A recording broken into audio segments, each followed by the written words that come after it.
আপনার অপ্রয়োজনে আপনি টাকা খরচ করলেন, গেটটা না দিলেও থাকতো, মেয়ে একটারে 4বার বিয়ে দিছে, মনে করেন 4বার গেট লাগাইছে।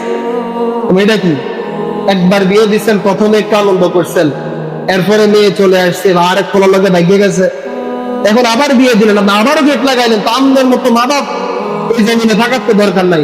মেয়েও তো সাহস পায়, কিরা আমি যতবার ভাগ্যে আসি অতবার আমার মা আমার বিয়ে সাজায় দিয়ে দেয়। হচ্ছে না এটা সমাজের মধ্যে? কেন? বিয়ের মধ্যে সুন্নত কই পালন করতেছি। হুজুর বিয়ে পড়াইতে যায়, ওখানেও সুন্নত নাই।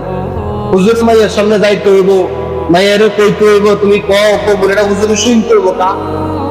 মেয়ের বাপ যদি বলে আমার মেয়ের পক্ষ থেকে আমি উকিল হইলাম, আমার মেয়ের পক্ষ থেকে আমি কবুল বললাম, আমি আমার মেয়ের কাছ থেকে অনুমতি নিয়ে আসছি, শরীয়তের একটা মাসআলা বিবাহের ক্ষেত্রে ইজিন নেওয়া, অনুমতি নেওয়া। ইজিন যারা বিদেশে থাকেন তারা তো ছিলেন, ইজিন মানে অনুমতি নেওয়া। তো মেয়ের বাবা, মেয়ের আপন ভাই, মেয়ের চাচা, মেয়ের মামা, এরা একজন মেয়ের কাছ থেকে অনুমতি নিয়ে আসলেই তো হয় যে মা, অমুক এলাকার ছেলেটার সাথে আমরা তোমাকে বিয়ে দিতে চাচ্ছি, তুমি রাজি কিনা বলো, যদি থাকো তাহলে কবুল বল।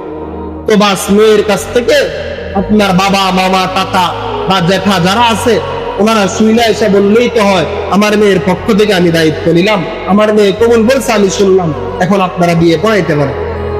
শেষ না হুজুর যাইতে হবে, হুজুর শুনতে হবে? কেন?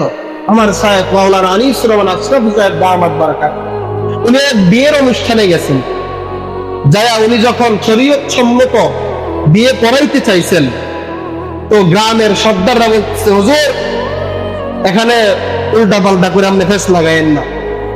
কতজন, আমি 5 জন লাগাইতে আসছি, আমি তো ভাতে খাইতেও আসলাম, দাওয়াতও খাইলাম, আমি চলে যাই, বিয়ে আপনারা পালান, তো এটা কিভাবে সম্ভব?